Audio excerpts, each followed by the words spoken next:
Hello. How's it going? I finished my rice. How's it going, Mr. Taco and Bug? I hope everyone's having a good Saturday night and aren't being cooked alive. I'm not. I'm not. I'm fine. The weather is normal here. But I've been hearing some things, so I'm worried. Oh, right. Right, since this is an umineko stream, I need to post the doc as always. Let me check. I mean, this one is basically being answered. We can remove it. We don't need it here anymore. Or maybe I can leave it here, because I don't know, maybe somebody hasn't caught on.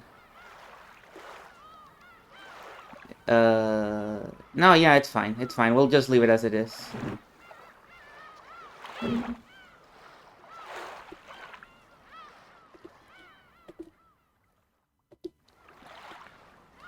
Mostly yerp. Yerp. You know, a place that is not ready for that kind of weather, which is why it's so worrying.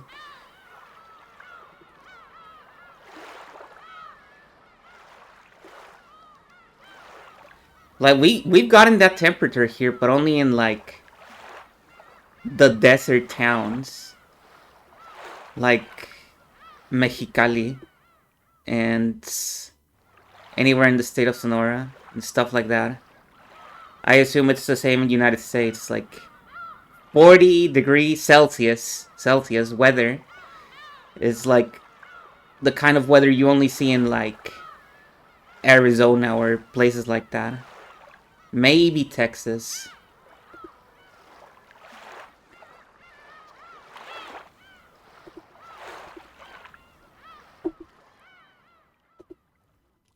Okay, so I'm ready. I'm ready.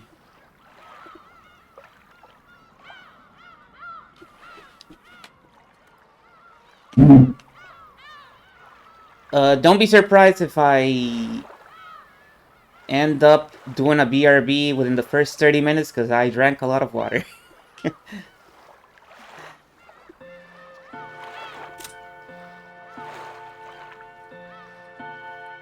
So where were we last time? Chapter 4? Or was it chapter 5? Which, I'm pretty sure it's really fucking confusing if you actually check the index of this episode. Because this is like a chapter within... Yeah, this is chapter 5 within this part of the story of the episode.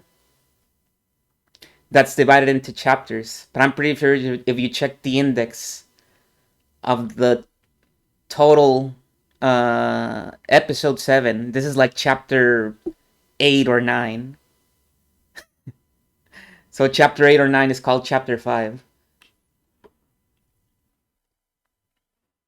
Okay, here we go.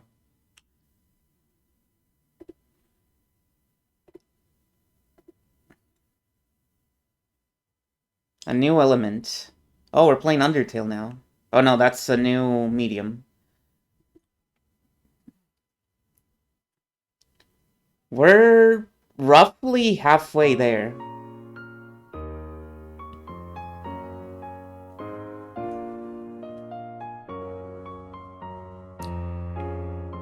Did you check the bathroom amenities?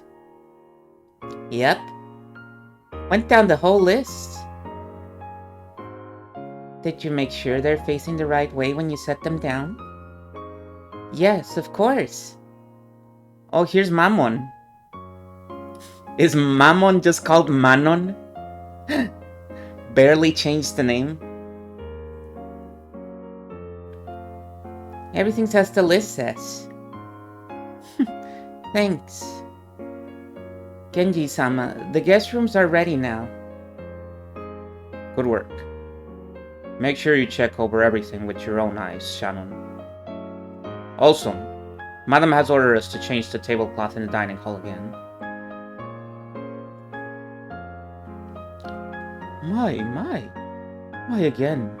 When we've all worked so hard to change it earlier today. The color of that tablecloth simply does not fit. Once I saw it against the backdrop of the room, I could see that it matched terribly. We should use a different tablecloth. Oh, and did you make sure to clean the chandelier in the parlor? I don't want Eba-san looking up and saying, "Ah, is that dust?" And even a spider web. Again. Do not worry. It has already been carefully cleaned and checked. I will now perform a final check on everything myself. Is that so? Very well. I will also check everything over at the very end. Shannon, take the young servants and prepare a new tablecloth. Try to find something white, with a bit more of a clean feeling. Yeah, I felt the same. I don't remember this face. Maybe he's never done it. Yes, as you wish. Natsui was even more high-strung than normal and walked about barking orders here and there. Even though the sky was beginning to get dark, the servants moved hurriedly about. Tomorrow is the annual family conference. It isn't particularly rare for each of the individual families to visit the island. But this is the only time that they all come together. The annual family conference, but which one? Of what year? Also, do we have any... No, we don't. I was gonna say, do we have any bios for the characters in this part? We don't. Well, separate bios. It was the most important day of the year for both the Ushinomiya family and Rokkenjima. Natsui, who was short-tempered on top of being high-strung, kept ordering that the servants redo this or that, since it really didn't look good after all. This would keep them going until late into the night. Now that Shannon had many years of experience and Natsuhi had put her in a position of responsibility, she was called over many times to have strict orders showered on her. So, when Shannon finished her shower and lay down on the bed in the servant waiting room, she fell asleep almost immediately.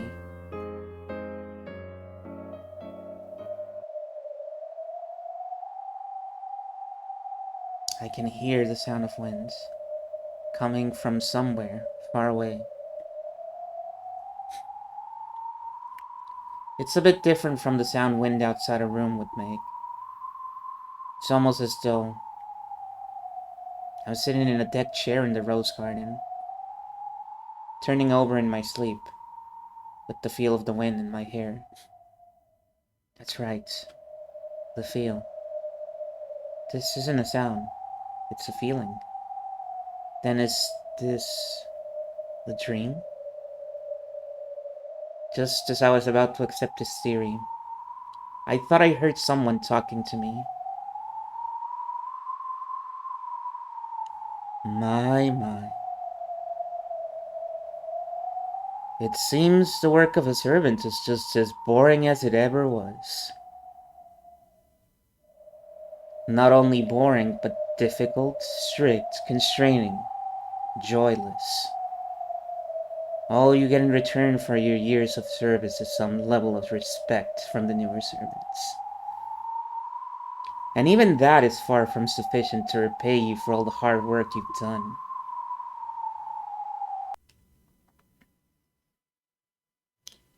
Why do you not tire of this life? Huh? Who? She wasn't just imagining someone talking to her.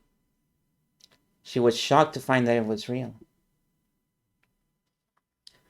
When Shannon opened her eyes, she gulped.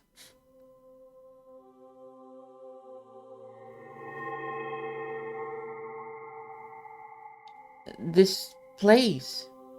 She couldn't say any more. She was literally stunned silent. Shannon, who had been sleeping on a bed, was somehow in a rose garden.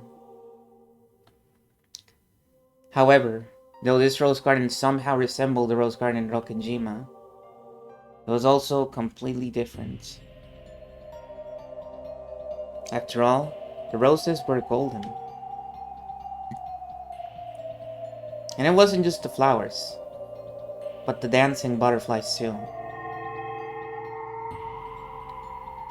It was a golden rose garden of mysterious beauty. Somehow, Shannon was sitting in a chair under the arbor. It was as though she'd taken a nap there and woken up from a dream. But it felt strange. Is this golden rose garden a dream? For some strange reason, it felt as though my entire life up till this point had been a dream, and that I had finally awakened here. Welcome, Shannon. Welcome to my gold rose garden. There was that voice again. Shannon looked around to find who it was. As she did, a golden butterfly landed on the seat across from her and instantly created a human form.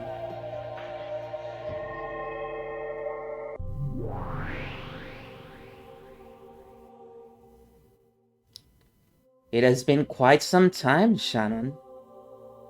Have you been well? Of course, I know you have been.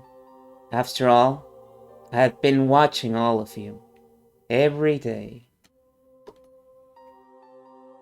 It's Beatrice, yes. This woman laughed as though she was an old friend of Shannon's. However, Shannon obviously didn't remember the strange gold rose garden. And she didn't remember this person's face either. Indeed. You no longer remember me, do you? Have I forgotten about you? If so, please forgive me. There is no need to apologize. I made you that way, so it is no sin of yours. Let me introduce myself. I am the Golden Witch, Beatrice. Beatrice Sama?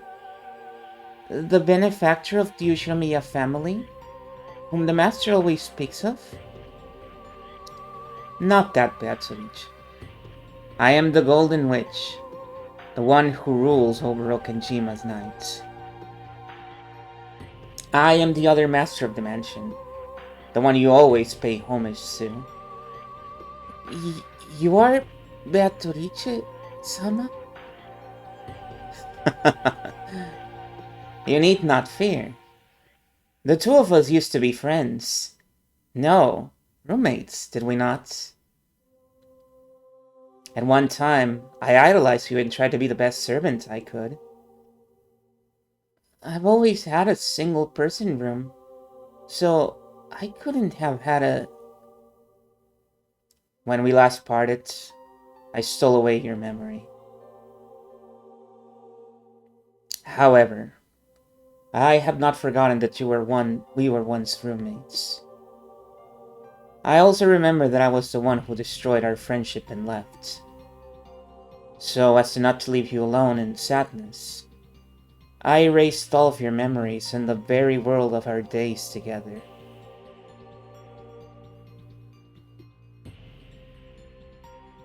You do not need to understand, but believe this. I have not called you here to do you harm. Isn't this inside one of my dreams? You may think of it that way. Strictly speaking, I beckoned your soul to my garden while you were sleeping. To invite you to be a resident of this world. Beatrice snapped her fingers, and a storm of gold butterflies all rose up around the rose garden.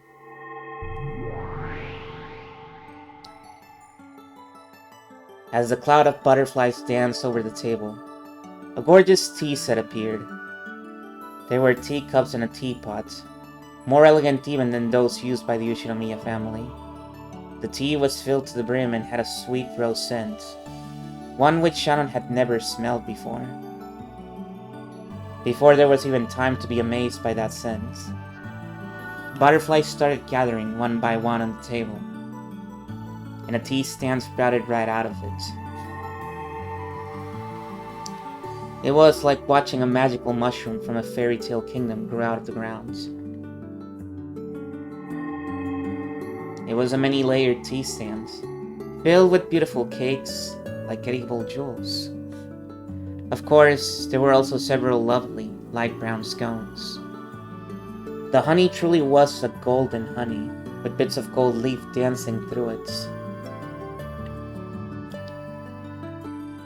It seems the Yoshinomiya family holds tea parties from time to time, but those cannot compare to mine. Incredible.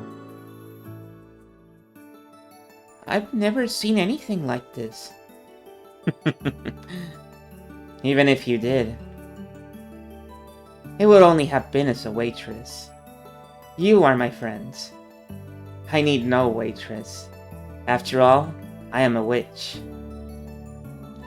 That is more than enough. Come, do not be shy. Stuff yourself to your heart's content. Thank you very much. That was all Shannon managed to say. It would be hard for anyone to say much more after being suddenly invited to such a beautiful witch tea party. Let us begin with black tea. The milk is fresh, and the sugar is so delectable that you'd almost want to eat it raw. But I recommend you try your tea straight first, with nothing more than a single rose petal floating on the top. It will surely be so delicious that you'll be unable to drink the black tea of the human world ever again. Laughing happily, Beatrice opened, not a sugar pot, but a rose petal pot, picked up a single crimson petal, and floated it on her tea after relishing its scent. Shannon did the same, picking up a single petal and smelling its aroma. It smells so wonderful. Is this really the scent of the roses in this world? I'm glad you enjoy it. I bred this rose simply for the purpose of using the petals with black tea. If you crush them, they're also splendid for making jam. That goes better with scones than anything else imaginable. Do you want to try? Sure, just a bit. Shannon had been invited to this witch tea party suddenly. However, the witch seemed so truly innocent, and her smile as she played the hostess was so happy that it made Shannon want to smile too.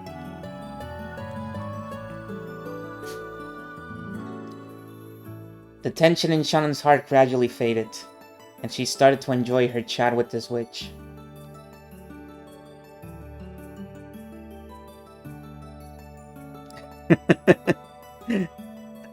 Fuck.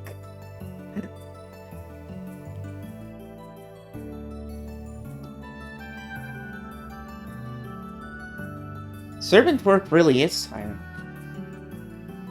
I remember it well. Particularly cleaning the windowsills in the chapel. How's your pricing? So, you worked as a servant once too? For a short time. You probably don't remember, but I worked alongside you. I was a clumsy fool who always lost things. You were my idea of a perfect servant, and the person I looked up to. That makes me even more sorry that I can't remember. There's no need for apologies. Here. You're not a servant, but my friend and guest. There are no inconveniences here, no trials nor boredom. I can give you anything you desire. That is how much power I currently possess.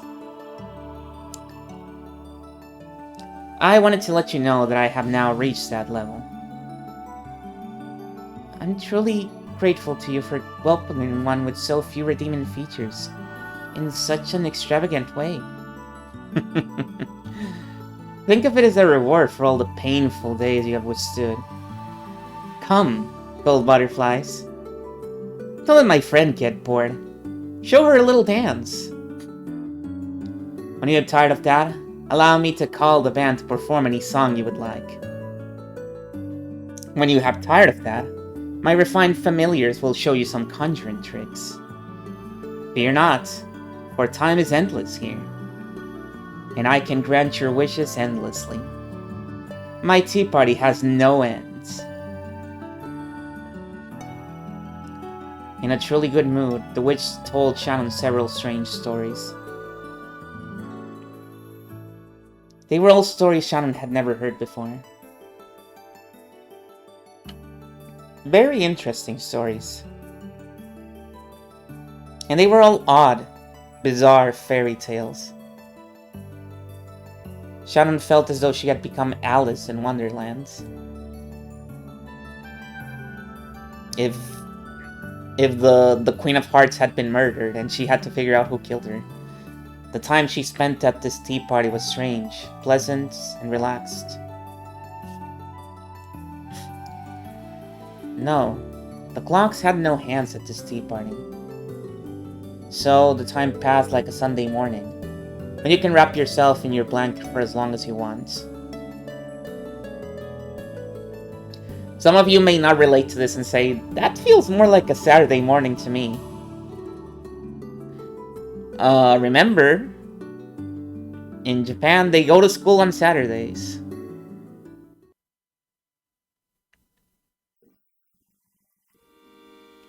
I can't express how grateful I am for you to do this.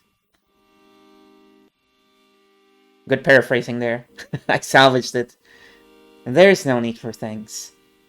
In the human world, words of thanks go along with words of farewell, do they not?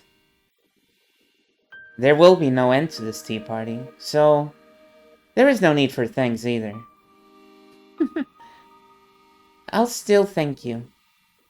Thank you so much, Beatrice-sama, for this wonderful tea party. But all dreams must come to an end, and so must this one. Oh. And why must they end? Because I start early tomorrow. If I stay here talking too long, I'll sleep in and Madam will give me a good scolding.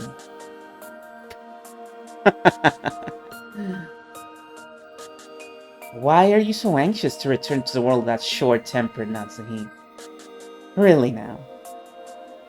Are you truly saying you want to return to the human world, where it's all work and no rewards? But I am a human. I can't impose myself on you forever. Shannon, it seems that you do not understand. I invited you here, but I have no desire to chase you away again. Here, time is eternal. You're not obligated to say farewell. Not ever. I will never tire of enjoying tea with you. On the contrary, it is quite agreeable to have you here to talk to. I'm grateful for your words, but I am a human. I must return to my own world.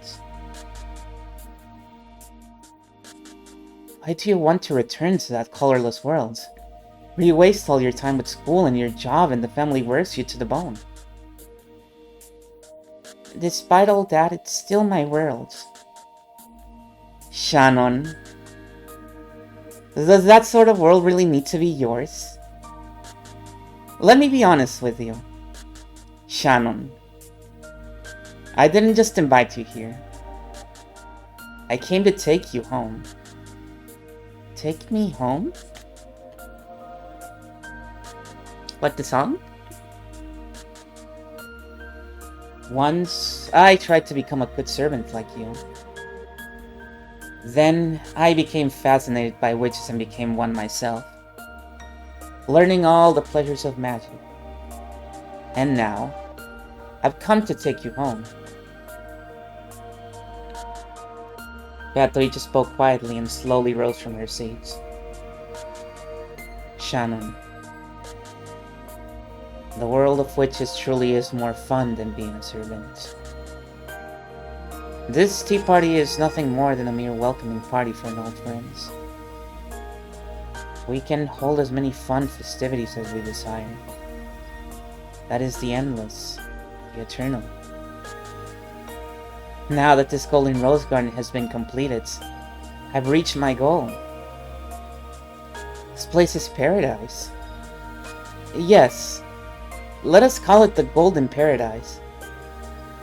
Now that it has been completed, I've come to welcome you in. There's no need for any inconveniences, any perseverance or hard work. Here, you and I can enjoy ourselves for all eternity. It will be like a never-ending fairy tale.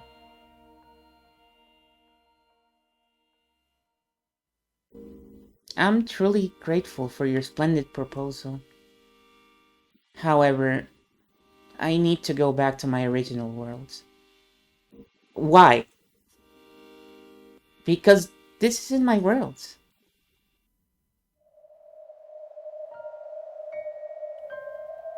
I acknowledge it. This is not the world you have lived in until now. That is why I've invited you here. From this point forth, this is your world. You're no longer a guest. You're the second master of this world. You need show no restraint for my sake. We'll just live in this endless world like we once lived as roommates. I regret that I have no memory of that time. However, I'll have to turn down your invitation. Why? What responsibility forces you to return to the world of humans? True, the world of humans, or the world of servants, is busy all the time.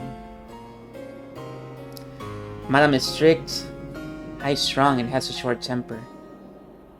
It'd be a lie if I said that everyday chores weren't a pain. And having to balance work with school makes it even harder. Beatrice had watched over Shannon's painful days the whole time. She had seen those constantly tired shoulders heave and sigh over and over. That was why she had invited Shannon here, to this golden paradise. She had tried to give Shannon a perfect welcome, to truly make her happy. So why had Shannon selected her original world over this one? Beatrice was overcome with shock and completely unable to understand. I have given you the perfect welcome to this paradise, and the days to follow will be even more fun. So, since you still choose the human world over all of that,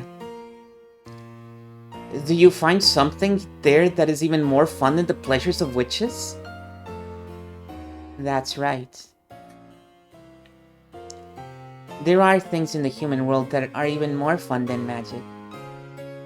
Sir, that cannot be. Yes, it's true.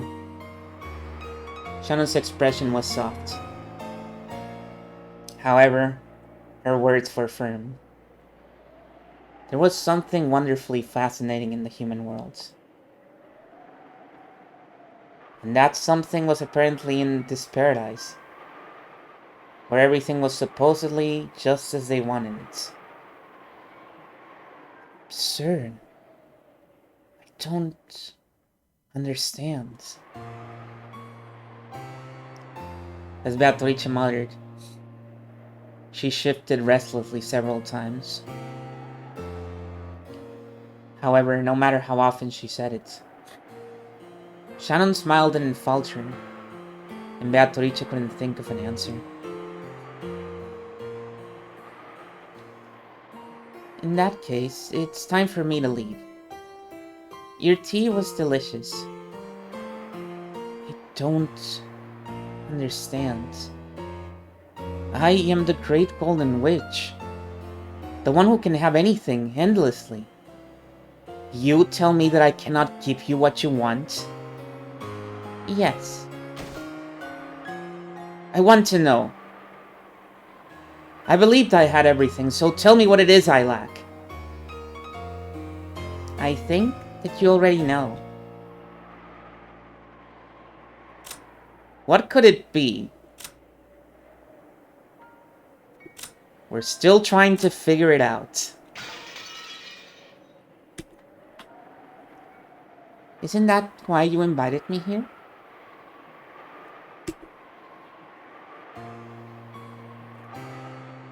Are you trying to speak in riddles to a witch?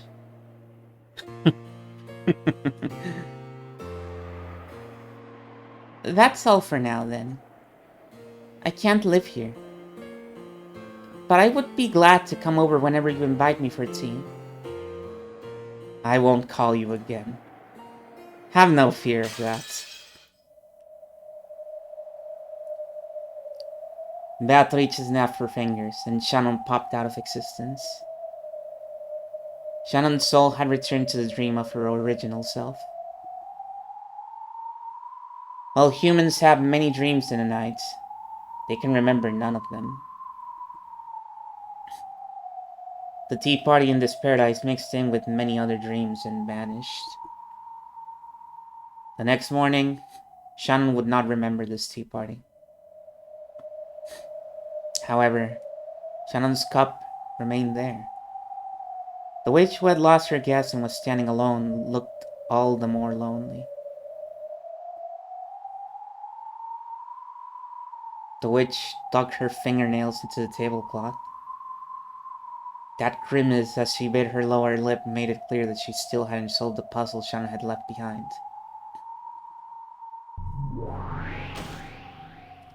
Riche, there's no need to worry about it. A black hole opened up Shannon's empty seat, and the owner of that voice fell out of it. I do worry. Come on. How could she say it with such certainty? Maybe she just wanted to get back to sleep quickly, since dawn is coming soon. What pleasure could Shannon know that I do not? What is this something that can be found in the human world, but not in my paradise? I don't understand. I want to know. Thinking about complicated stuff will just fuel your headache. I can be of service in Shannon's place. Let's enjoy a tea party together. I don't feel like it anymore. I'm bored of having tea parties with you. Ah, she's cranky. The witch shrugged and laughed, then took a bite out of a scone. She then blew into it and it swelled up like a balloon before finally popping. Golden ribbons and butterflies flew out, but Beatrice didn't appear to notice. Just what is it that I do not possess? What?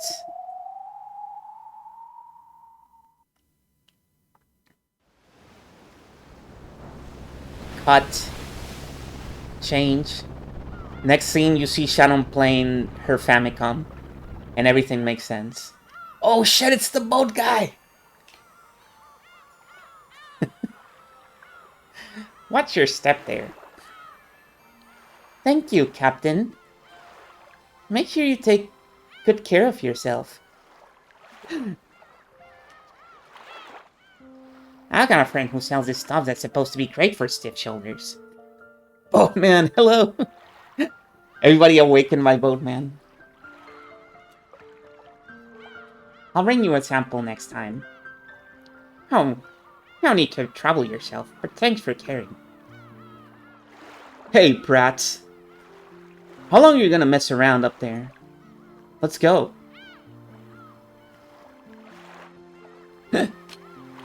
Hey, Maria. come down off the boat with Mama. Maria, who Rosa led by the hand, was still too young for kindergarten. Oh, this is like 4-year-old Maria. Maybe even younger. However, she seemed to notice that her cousins, whom she rarely ever saw, were playing all around her. And she was very excited. Badler and George had the energy of middle school, or nearly middle school kids. 100 years of boatman, yeah! Those two, along with Jessica, who had met them on Nijima, were clambering about on the boat. You okay, Azumu? You really don't like writing things, do you? Rudolph left an arm to his wife, Azumu. Is she gonna get a line? I guess not. Welcome to Rokenjima. I was about to say welcome to the bathroom, but I stopped myself. Thank you for making such a long journey. The whole family had gathered for the conference. At this point in time, Rudolph's wife was still Azumu, and Anji hadn't been born. Goda and Kanon hadn't yet been employed by the Yoshinomiya family. And the witch's epitaph, which would toy with the family's fate, hadn't appeared yet. And Kinzo was still alive. They probably couldn't even imagine the bizarre crime that they would encounter several years later.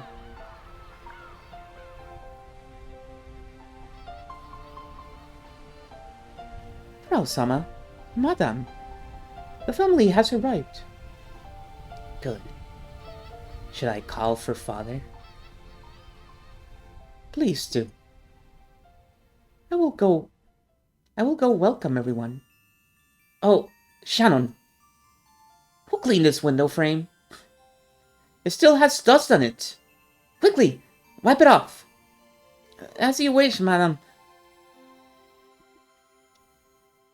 Oh, come on. Natsui's making her work so hard again. Just what good does she find in such a limited, ulcer-inducing life? I wanted to know. Shannon, what is it that you found? What did you find, Shannon? I just don't know. I'm trying to figure it out. And what did you mean when you said I already knew what I was missing? Shannon, is this something I must learn by learning about you? What's different about the day of the family conference in Rokenjima? It's gotta be the noise. There's never this many kids around. It may have been a tension-filled day for the adults, but to us kids, it was a wonderful day. The only time we got to see all of the other cousins we loved. In the summer, we'd play with our cousins on the beach, and even in the winter. There were plenty of games we could play. Oh, hello, Badler! This is literally your first appearance ever in this episode, aside from the funeral at the very start.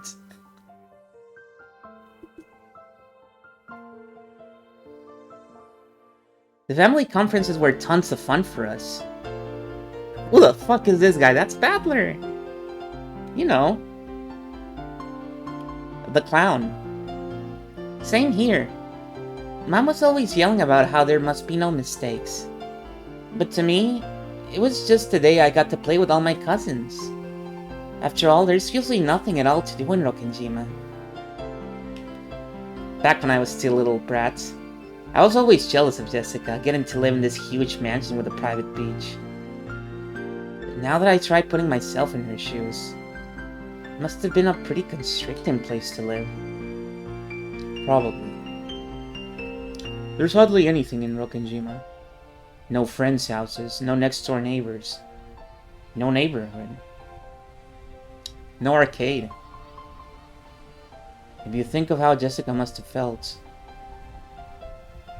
you have to feel a little sad for her. I'm right here, you know. That's why the family conference was so special to me. Jumping around, messing around. No, and yes. Nazi did not allow for Jessica to have a Nintendo. It felt like I was at a festival. We played tricks on each other all the time.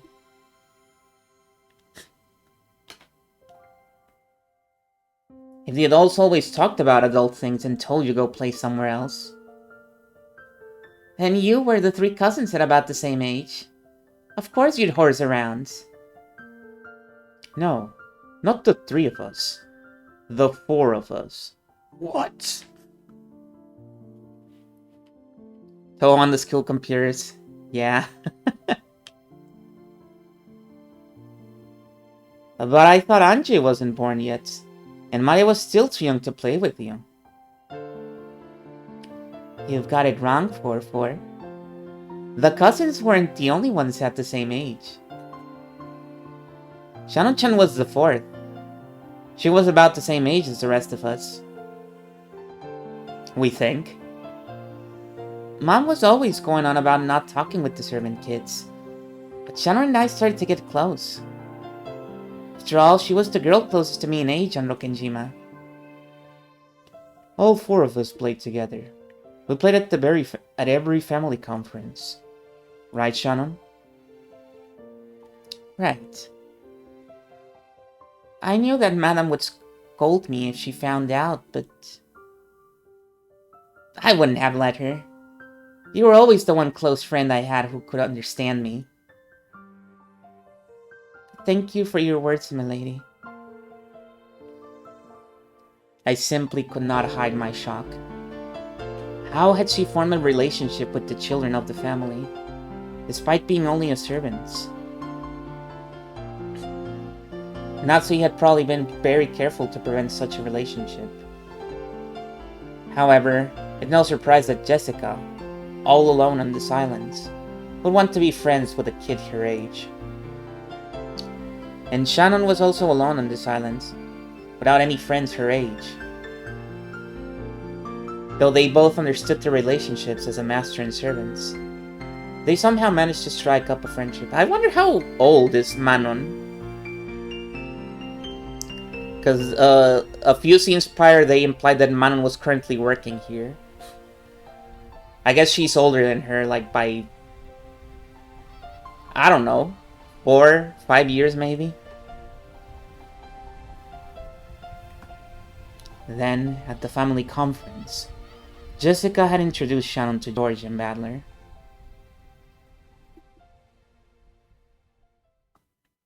All of the adults had their hands full with their complicated discussion in the mansion. During that time, Shannon was able to set aside her role as servant for a little bit, acting her age with Jessica, George, and Badler. I didn't even know that Shannon had constructed this new world so quickly. As a butterfly hiding in the shadows, I observed this new world of Shannon's.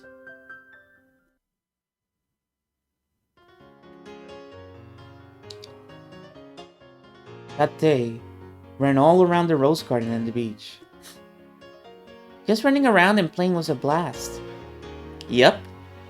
Those were the only time that Shannon-chan smiled like a girl her age. I might have gotten a bit carried away. It's embarrassing. Badler's insanely huge now, but back then, Shannon and I were both taller and stronger than him. I just grew slowly back then. They say that those who start late end up the tallest. Yeah, totally. Back then, your chest was nothing like this, right? That's not true. Holy shit! Shannon already had plenty of womanly charm back then, right? As soon as I saw George hunting in, I was like, holy shit, I don't think I want to hear the rest of this line. Who knows? What the hell do you mean by womanly charm, you perv? Well, I was still pretty cute back then myself. That bra strap you could see through the shoulder of her summer clothing set up the lining of youth in me. I remember whispering with Georgianiki that night about how big her tits might be. Is this true, George-sama? Badler has been reading Blue Sky lately and he knows of the current trends. I believe there has been some sort of misunderstanding. All I remember was lecturing him, as the older and more knowledgeable cousin, about the differences between how boys and girls grow. And so, rather than dirty talk between cousins late at night, I was instead a sign of healthy growth and... yeah, I remember all of his cousins talking about stuff like that until midnight. About how, apparently, someone in the next class had kissed someone else, or how you held hands with a girl you liked at summer camp. And about so-and-so who you thought probably liked you. Stuff like that. Damn it, it's so embarrassing it makes me shiver. Isn't that nice? Another sweet page in the book of adolescence. Adolescence. What is this emote? Hog. The most pure love comes when boys and girls first start noticing each other. That simple, pure desire just to be around someone of the opposite sex. The noble first loves. Just wonderful. A bunch of kids thinking and talking about the wonder world of love. Did that sort of thing really happen? Don't play dumb. You were the most absorbed and curious of all of us, sitting there till even your ears turned red. I was not curious. I was just surprised at how much everyone knew, and... That's right. Shannon always played dumb the most, even though she was the most interested. She was the biggest pervert there. That's not true. That's not true. I hate you, milady. Yeah, it was always like this. In the day, we'd run around like kids. In the night, we'd hug our pillows and talk about secret stuff. Looking back on all of it now, really brings back some fun memories. We'd be whispering about something dirty, and whenever we heard the footsteps of the adults coming by, we'd jump under the covers and pretend to be sleeping. Yeah, I remember that. Some school field trip. Those times we all dove under the covers at once. It felt like some sort of unspoken rule. Like a strange sense of unity. I really liked that feeling. Well, anyway. That's not all we talked about. There was a lot more than that. We really did enjoy our youth to the fullest. And now we're old, and wrinkled, and decrepit. That youth will never come back. And what is this, Shannon? Is this that fun thing of the human world? Is this incomprehensible messing around the thing that you found? A bunch of kids gathered together, playing stupid games and talking about trivial matters. Is this the human pleasure you found that surpasses the pleasure of witches? Shannon, none of these people have even read Agatha Christie. Who fucking cares? They're just a bunch of normies. Yes. Doesn't it look fun to you? I won't call it boring. However, I cannot see how such a vulgar game can compare to my paradise, where all wishes can be granted. Interacting with people is a lot of fun.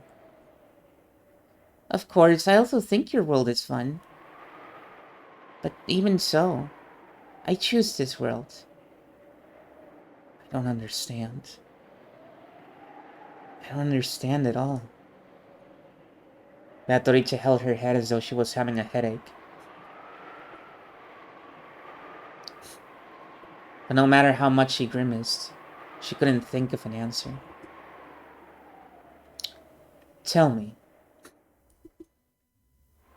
what is it you found within this vulgar playing? Do you want to know? I do. Love. Love?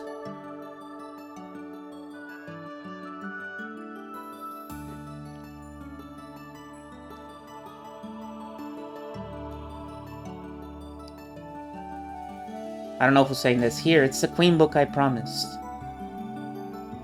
Thank you very much. Oh, I think I know. Here, it's the Queen book I promised. Thank you very much. I'd be happy tomorrow.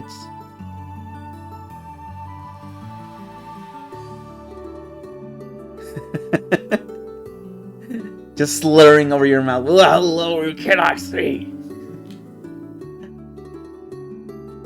That's okay. You can keep it, Shannon-chan. I already read it. I've already read it. I've even got it memorized. But I can't accept this. It was probably expensive.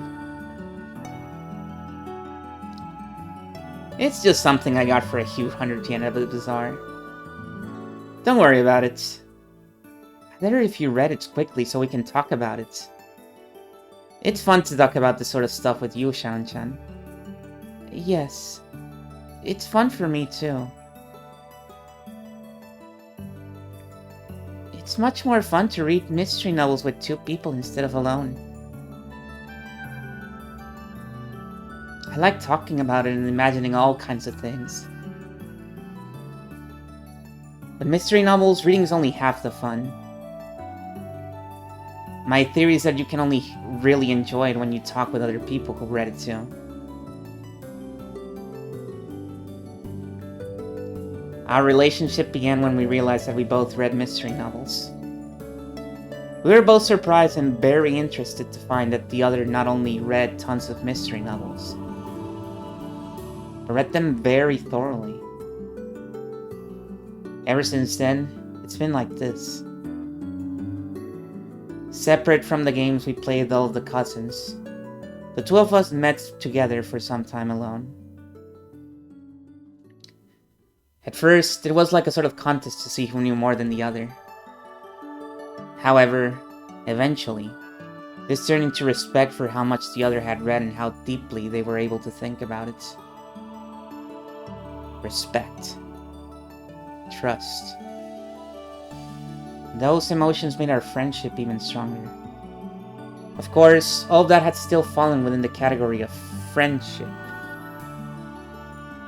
But we were still slightly aware of the fact that the other was of the opposite sex. Making for a relationship that was charming or youthful. Or maybe you could call it exciting.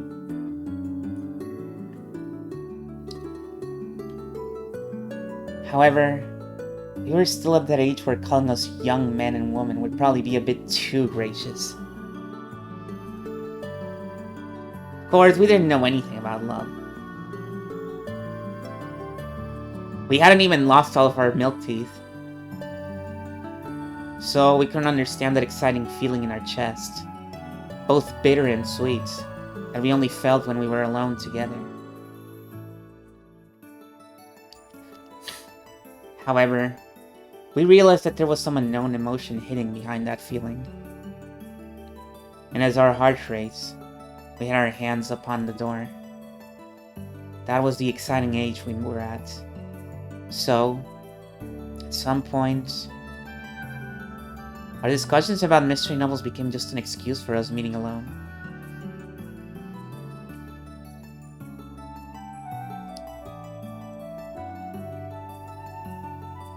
I don't know who's saying what here. There aren't many mystery novels that care much about the whodunits. The whodunits? You mean the culprit's motive? Yeah. There are 3 points you need to figure out in mystery novels. The whodunits, the howdunits, and the whydunits. A lot of mysteries deal with the first 2, but surprisingly few worry about the final one. Well, I know about many works that take great care to have the culprit confess his motive after he's been found out. But it has to be something you can reason out before the culprit confesses, or it doesn't count.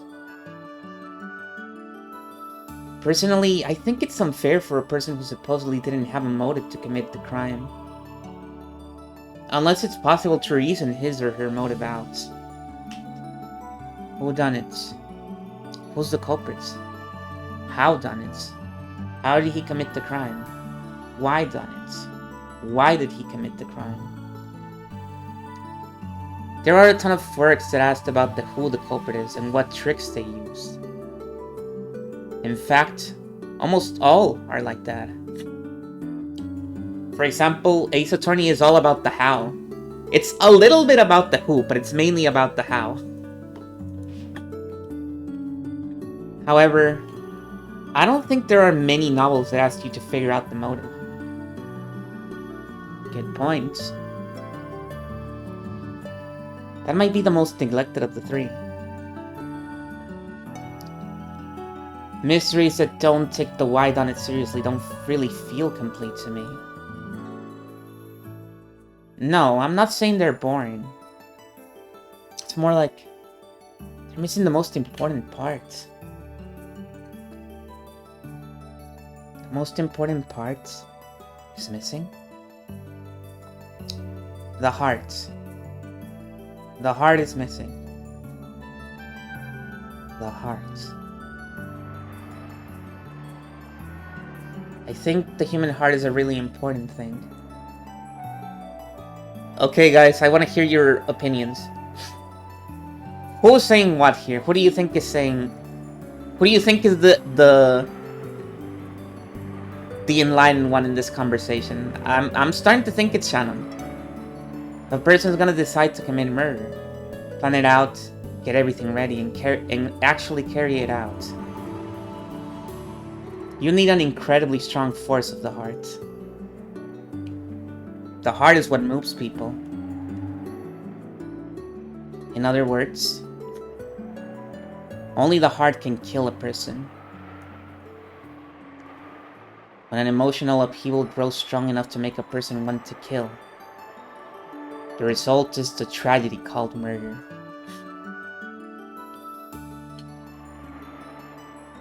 If we turn it around, does that mean that the true way to close in on the crime is by searching for the heart that brings about the tragedy of murder? Only the heart can kill a person. So if a person has been killed, you must search for that heart.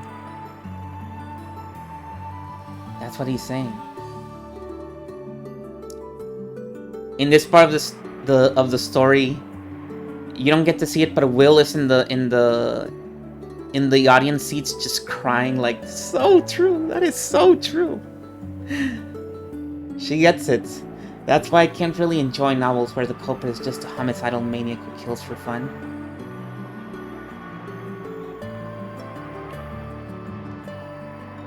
Then you like novels that show a strong enough movement of the heart to lead to murder? That's right. And my favorite ones are the novels that let you reason that out. Oh, it was actually Badler. Badler, did you fucking fall off the stairs and hit your head at some point in those 6 years? My man, you had it all figured out and you just forgot everything. They hit you with the stupid beam. As he spoke, he looked back at me and smiled.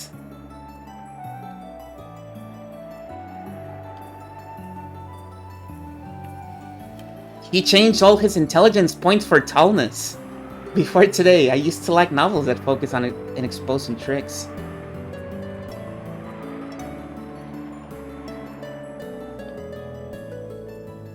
He got to the moon. No! I decided to look for novels like the ones he recommended in the future.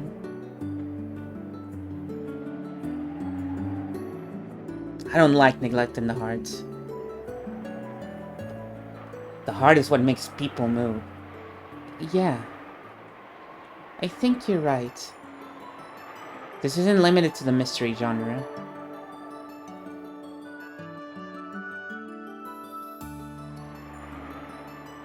Oh, I see. All humans are moved by their hearts all the time. Sheen Badler.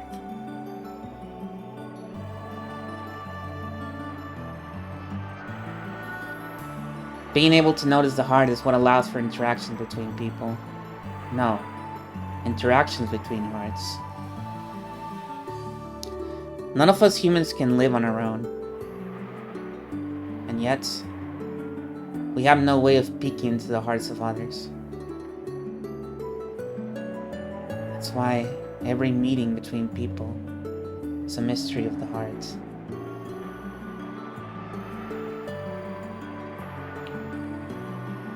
Finding those, reasoning about them, and understanding each other is the key to interactions between people and hearts. The two of us are here, all alone, talking together about mysteries. And through that, we are searching out each other's hearts. Speaking of the heart's mysteries, I want you to feel about me the way I feel about you. We're both searching, trying to figure out the depths of the other's heart in this mystery of love.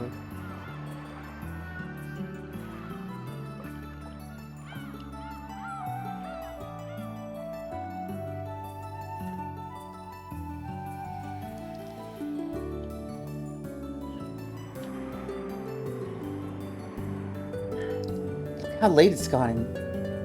I wonder if Aniki and the others are waiting for us. Yes, we should probably go back soon. Time seems to fly by when I'm talking with you, Shannon-chan. You seem to be speaking the words of my heart. We were thinking the same things, so the same words came out. I wish we could talk together like this forever. I hate clocks. Same here. Talking about this stuff with you is the most fun part of coming to Rokkenjima. When I saw that his smiling eyes were looking right at me, I turned away. I couldn't let him see my suddenly red face. If only I could leave this place, I'd be able to reach so much more. The bookshop on Nijima that I go to and the bookshop he goes to in the city are on completely different scales. The book exchange between the two of us had become completely one-sided, with him giving me all the books.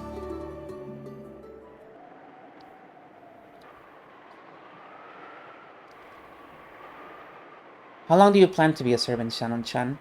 Well, she's like 12 right now, presumably, so... I don't know. Maybe 13? If we're being super generous, 14. I think she's gonna have to stay here a while. If someday you decide to quit. If I do, come over to my place. He said it almost carelessly. Maybe he was a bit embarrassed since he laughed weakly and blushed a little.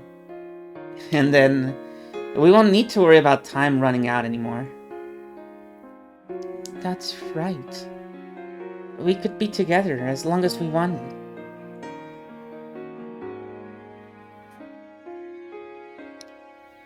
The little dates on this island only happen a few times a year. Oh, I need water.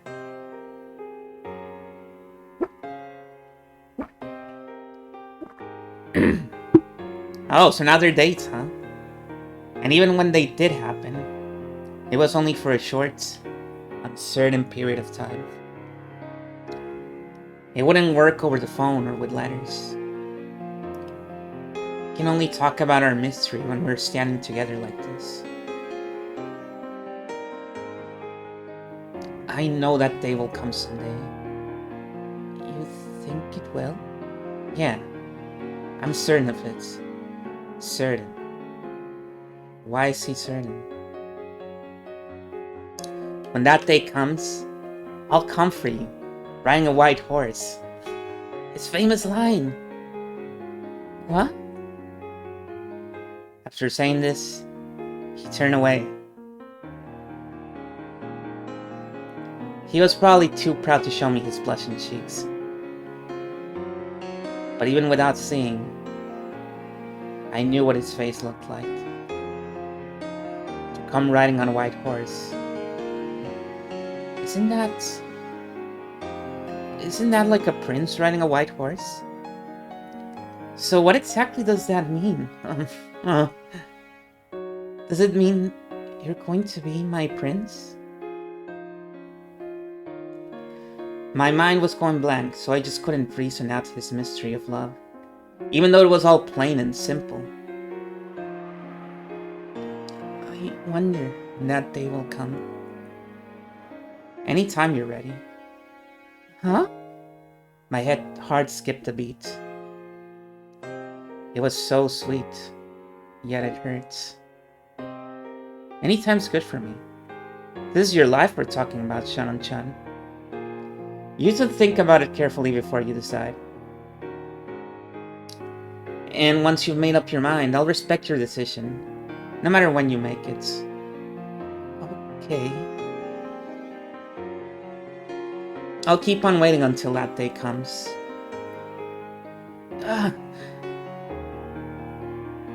If only I had been a bit more foolish and courageous. I could have said then and there that I was already prepared, and asked him to take me away from this island right away. But I couldn't say it. I had to think carefully about my future, for both of our sakes. My head was filled with pointless, senseless thoughts. I'm glad. Thank you.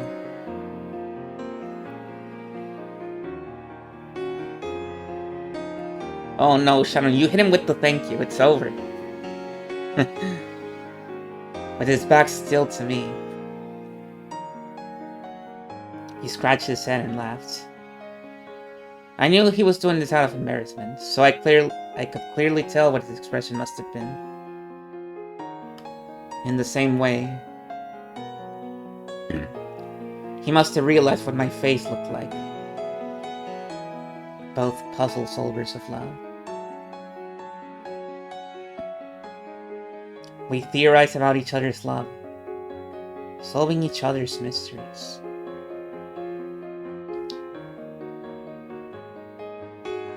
Thanks for giving me time. You have all the time in the world. No. I'd feel bad if I kept you waiting too long. So I've decided. No, I should say that I will decide. I don't mean that I'll quit my job today, right now. Yes, 1 year. 1 year from now. If a year after now, you still feel like coming for me on a white horse. And me too. If I still like you a year from now, I'd like to dedicate the rest of my life to you.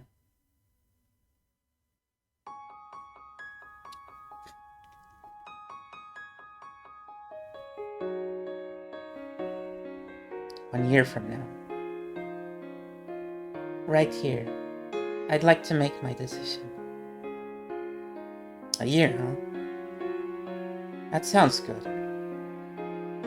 Spring, summer, autumn, winter.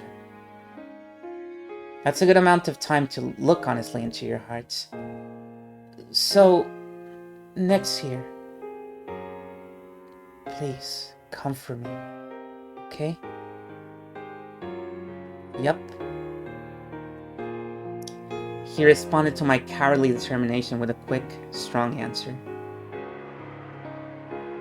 I'll be waiting for that day to come. Yes, I'll be waiting too.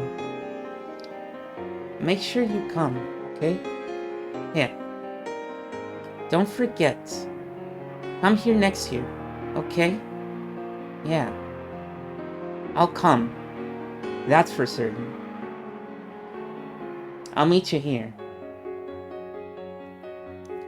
That's for certain.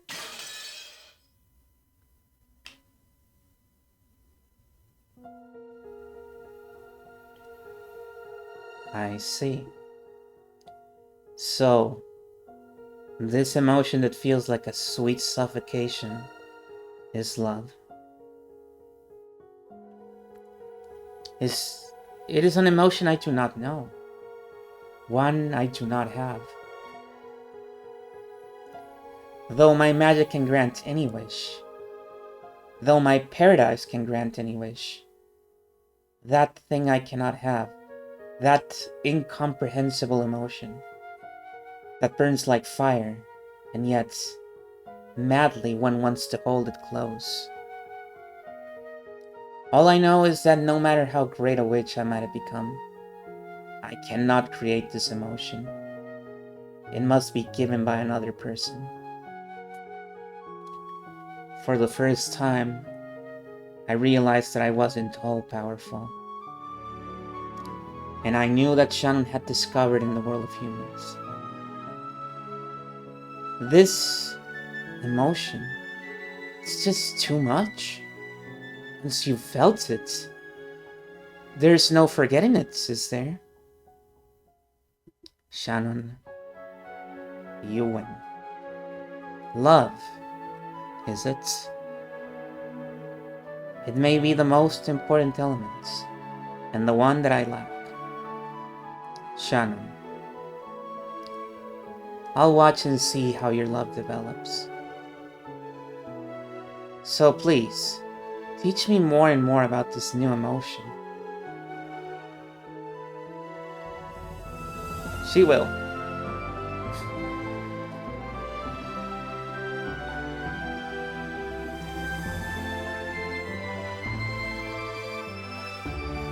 And then some stupid piece of shit asshole ruined everything. Who? Her name is Asumu. She had the fucking nerve to die on that year of all years. She couldn't wait another fucking year to die. The old hag.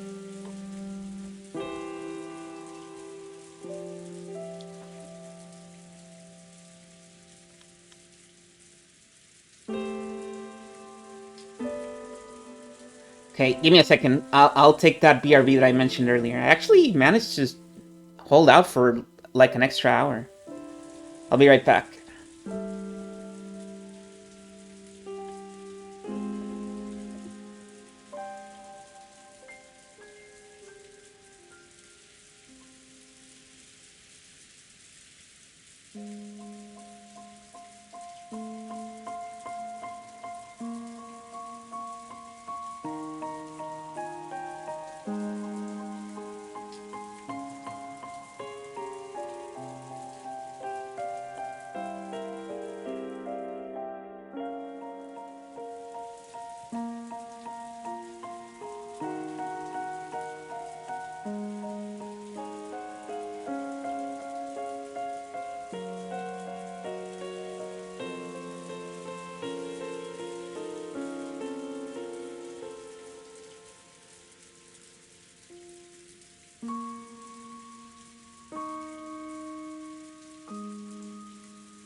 Okay, I'm back.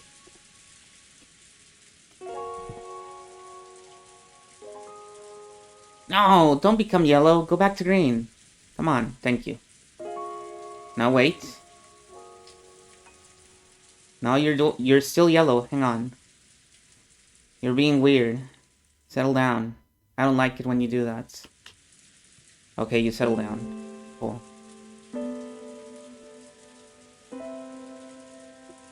It's fine. It's cool. We're good. This swarm is... I'm lending it to you. After all, I hate idiots. Call yourself Claire, as a temporary name. Or would you prefer Beato? You have my gratitude. This way, I won't have to excuse my pitiful form. Brinkestel had given Claire a fake form. It was a temporary form for the person acting the part of Beatrice.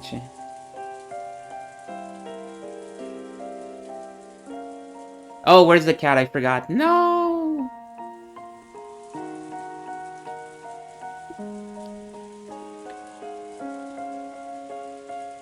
A fake to fool those who still hadn't discovered Beatrice's true form.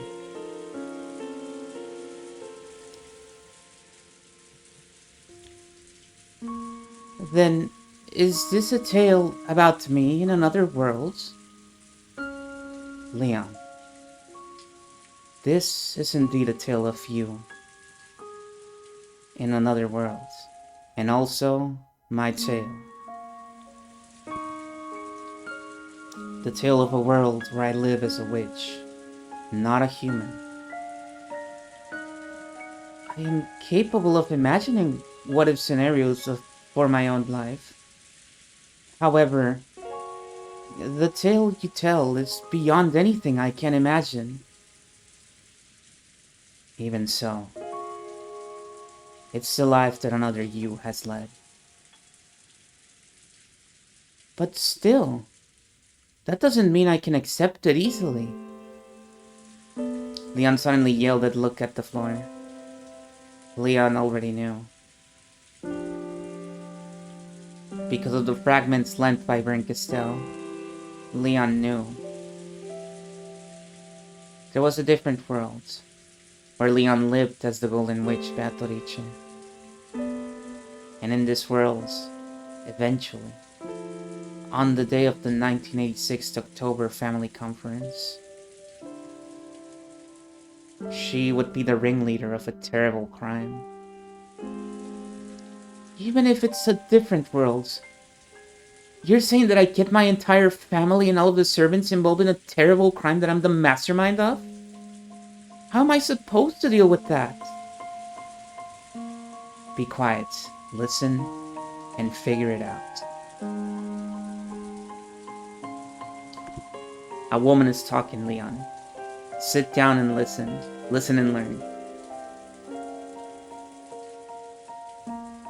In a different life, I end up as a servant. And if that wasn't enough, I suddenly become a witch. And then I eventually carry out several terrifying murders. How am I supposed to understand that?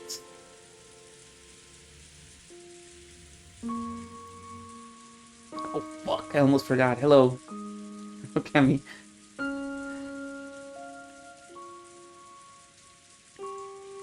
Yeah, I see where you're coming from. I thought anyone could understand. This person here thought that no one would ever understand. That's why you're here. That's why Brinkastel brought you two. Two people who never should have met together like this. It's not like I had any deep reason for it. It was just a whim. This is a motive that no one else can understand, Leon. So you need to be the one to understand it. I'm not the main character in this tale. You are.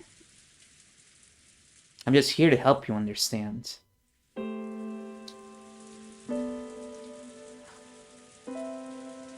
You said that you understand the culprit's motive. Yes. Is that motive a satisfying explanation for why I killed my entire family? Who knows? That's for you to decide. Even if I say it's satisfying, that doesn't mean it'll satisfy you. You have to decide that for yourself. I really don't have a clue what's going on. I've seen several crimes called game boards that Beatrice supposedly carried out. And now, I'm hearing another me talk about a different life from mine. But there's no connection between that and the crime. I don't understand. At this point in the tale, even I could not have dreamed that I would eventually carry out such a terrible crime. In fact, even if I had been able to dream of it, I did not have the power to commit those crimes at that time. Probably. Your misfortune probably came when you solved the epitaph riddle. Huh? You mean the epitaph about the hidden golds? Which grandfather supposedly wrote?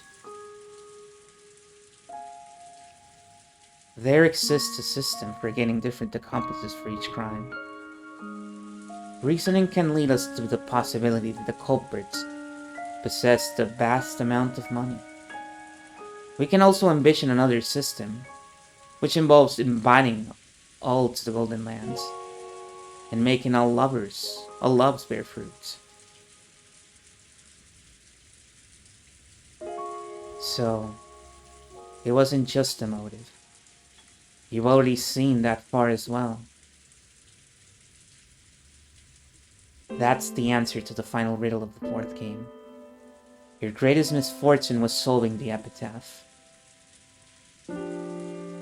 Reviving as the Golden Witch in the truest sense, and gaining magical power. Looking back, was that really misfortune after all? I do not know. However, as long as the artifacts, as the fact that Battler's Sun returns in 1986 remains unchanged, some sort of tragedy would certainly have occurred. That's right. If Battler had returned a year earlier, or later, that incident might not have occurred. No, some smaller incidents probably would have occurred. And it would surely have been a mysterious, impossible incident, which no one could have explained. But even so, compared to Loro Kenjima's serial murders, it would have been a tiny thing. If Battler-kun had returned a year earlier or later, then what?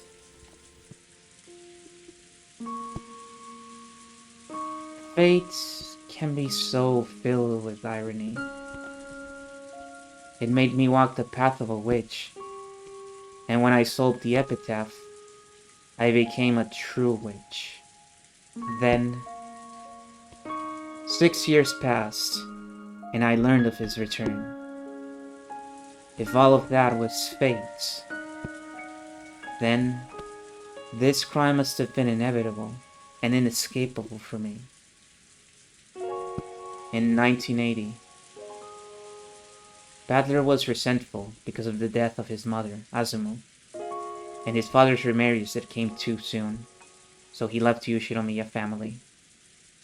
For 6 whole years, he had no direct contact with them. He convinced his grandparents on his mother's side to help him, and went by his mother's maiden name. Then, when those grandparents passed away, he finally made up with Rudolph and returned to the Ushinomiya family again in 1986.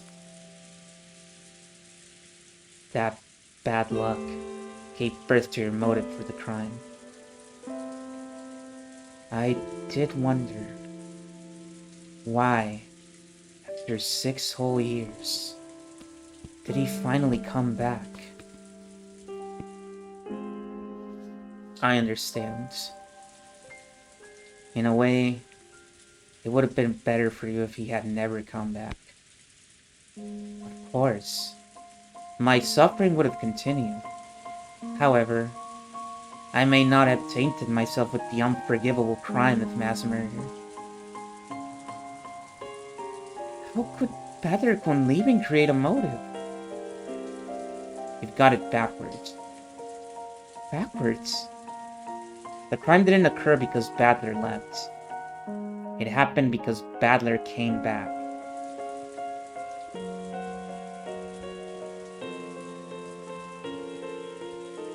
The more I think about it, Shinomiya Badler was quite a disagreeable man. More than anything else, because he never realized that the outbreak of the crime was his fault. He did remember, in the end. However, that was long after you gave up and disappeared.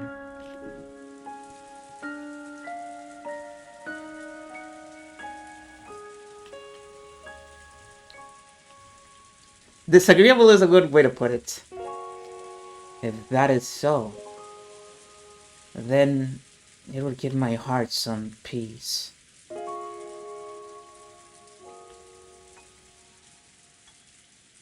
I don't have a clue what you two are talking about anymore. But I'd like to ask you bluntly. I want to know. What on earth happened to you that made you decide to commit a crime? Yes. That's the most important part. It's just like how Ushinomiya Badler respected the wides on it in the mystery novels. That's where the answers to all the riddles are hidden, both in the Tale of the Golden Witch and in the game. In that case, allow me to continue. 1980. 6 years before I resolved myself to committing the crime.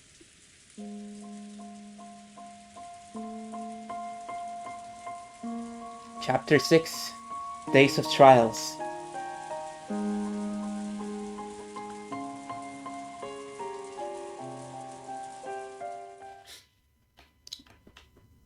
I keep trying to read the next titles, but the game just skips over. You don't actually get to choose if you're done or not. The game decides it for you.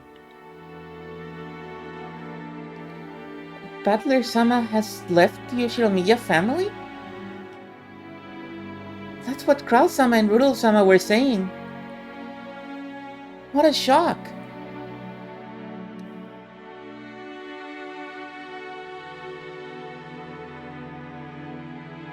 I have no intention of criticizing your way of life or your family situation. However, father is in a towering rage. Disinheriting a son is one thing, But I've never even heard of a child becoming fed up and leaving the family on his own.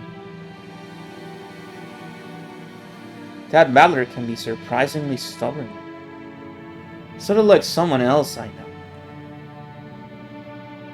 If you are unable to understand Padlerkun's feelings, one might question your right to be a father. Enough, Natsuhi. I'm sure Rudolph is just trying to show how dedicated he was to raising Kirie-san's child in his own way.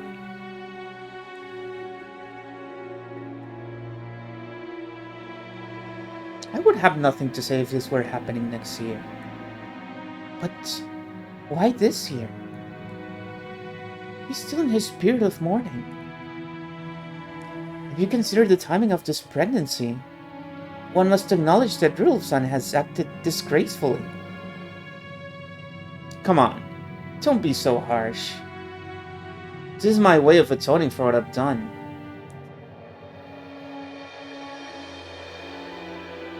Battler-kun's trying to protest against you on the behalf of this departed mother, Azumu-san. I deeply understand how he feels. If he were here, I would want to hold him and cry along with him. Natsuhi's words were sharp. They pierced Rudolph mercilessly. Rudolph had no retort. Oh, Natsuhi, you have no idea. Come on! What do you expect from me?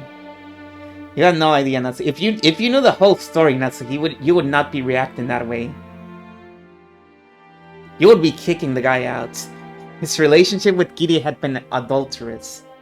Plain and simple. You might even be beating him to death. According to Rudolph, he had been close to Kirie longer than Azumu.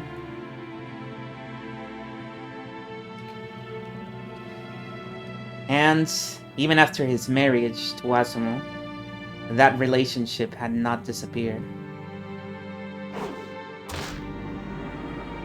What the hell does that mean? You old bastard! You've just been betraying Mom from the start! Sure, I know Kirie-san. You told me that she was your business partner and a friend whose advice you could always rely on. If you're trying to say after all this time that she was more than that, then why should I give a damn? After Mom's death, you could have done whatever you wanted. I'm right there with you, saying that you should live life as you please. But just when did Kirie-san get pregnant? Back when Mom was still alive, right? Yeah, now I finally see. So this is why you always make me want to vomit. Are you glad that Mom's finally dead now? You are, aren't you? I'm sure it would have been so hard on you keeping your infidelity and even a kid secret while Mom was still alive. But now that Mom conveniently kicked it, you get to marry Kirie-san and get a new little I get a new little brother or sister. You can bet that Mom's crying in heaven. You bastard. You're embarrassing. I'm embarrassed. So embarrassed I can't stand to have the same last name as you. The kid is completely guiltless. It'd be too sad if he or she doesn't have both parents together. Go ahead. Build a new family and raise that kid to have a happy life. But I'll never forgive you. Mom isn't here to hate you anymore. So I'll hate you in her place. With all of my body and soul. So long, old bastard.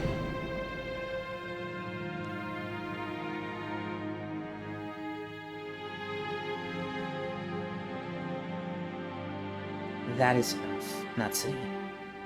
Rudolph hasn't lost the affection he feels for Battler-kun. It may take some time, but he wants to fix their relationship one day. As any father should. If it were some complete stranger, that would be one thing. But this is your own flesh and blood son. It's clearly your responsibility. Go ahead. Despise me only once. Okay. I won't argue. That's the only way I can atone.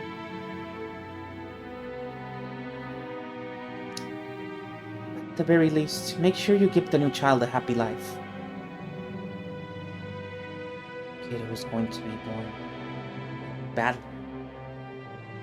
They're both my kids. Wedding Kirie-san after Asumu-san's death may have been painful for Badler-kun, but it was the best choice you could make for the coming child.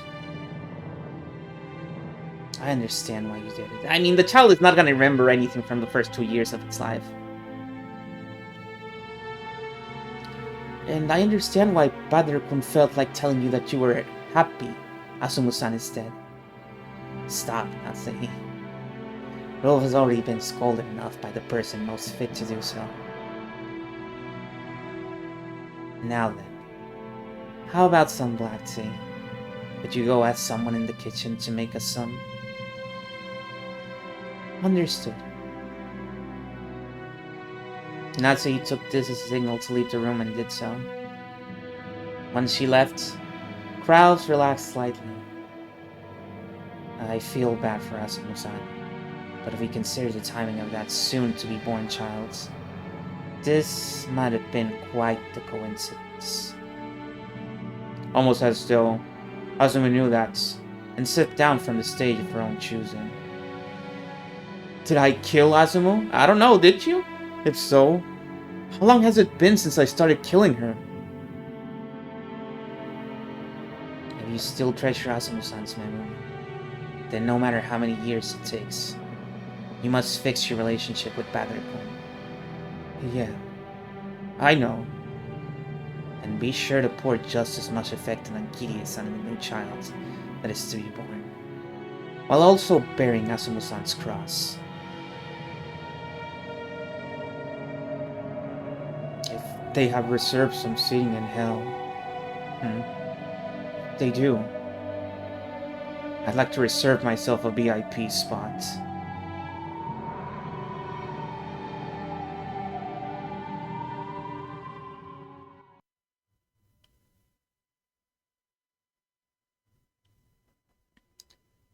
So, I'm starting. Well, I guess I won't say it. I'll speak to it through other channels after the stream is over. The news that Badler had abandoned the Ushinomiya name swept across his family.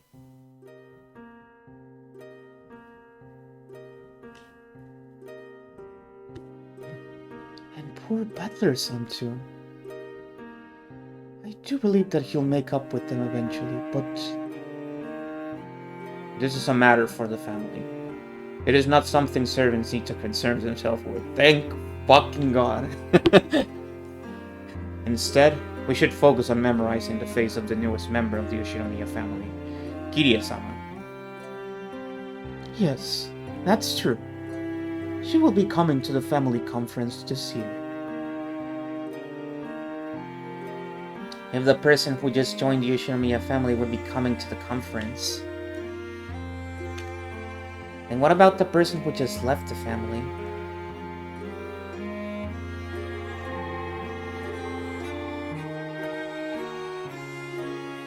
That means Badler isn't coming, right?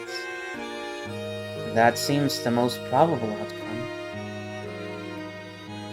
How lonely is the loss of a single, noisy man? Though most people felt a bit lonely to see Badler leave the Ushinomiya family, they didn't think any more about it than that. However, what about Shaman? Wasn't Badler supposed to comfort her on a white horse?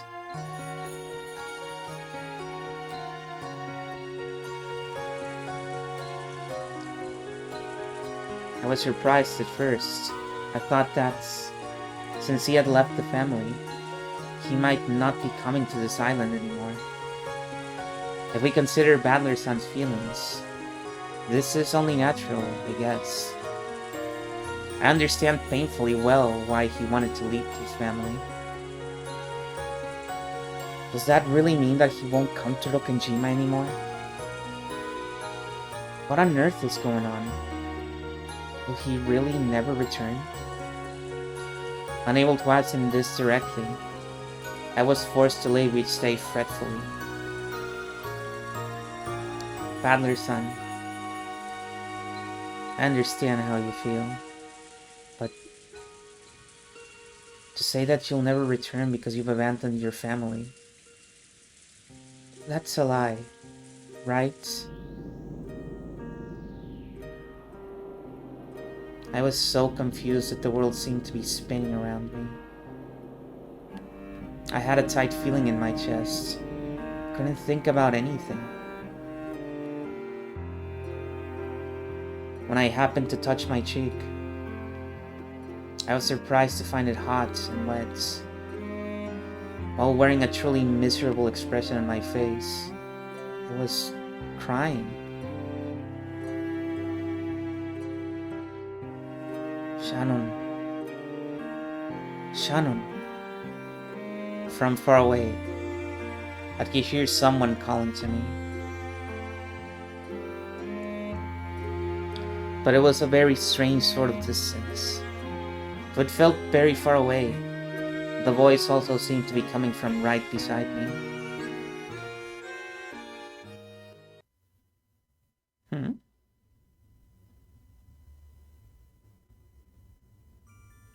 Shannon, I know. Your heart. It's okay. It's just a fight between a boy and his father. And I'm sure the rumors blow everything out of proportion. Everything's just being exaggerated. Indeed, there are none who can say with certainty that Badler will not return to this island. You would do well to remain strong. Where is this place? I seem to remember it somehow.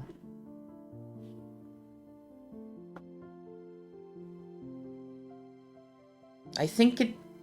Oh my fucking god.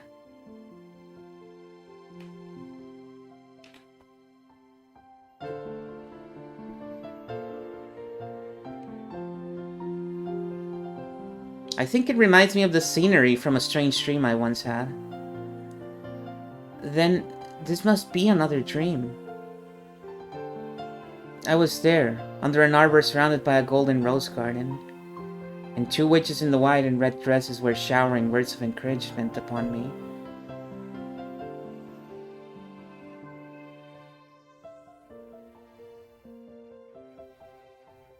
You can be sure that those rumor-mongering young servants are embellishing the story however they please. So, he has changed his name, they say? Surely, this can be nothing more than a family quarrel.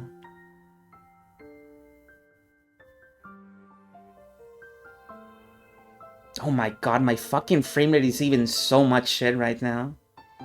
It is all over the place.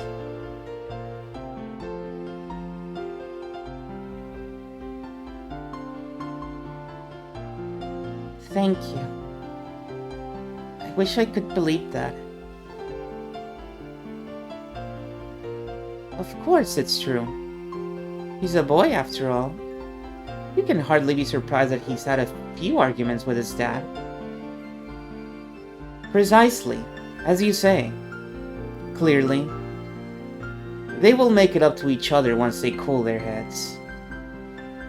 When men argue, it's always fiery at first, but they burn out quickly. In contrast, an argument between women burns like a steady flame, but the fuel never goes dry. Men's arguments are fierce but short. Quick and easy. You're right. I hope Badler-san and Riddle-sama make up soon. Oh, they will. Haven't you heard Badler mentioning it all the time? He always fights with his father. This is just another one of those fights. The death of his mother and his father's mere marriage have merely upset him. It sounds as though he's gone to live with his mother's parents. But after he's cooled his head for a few days, he'll come back. It's like a kid running away from home, see?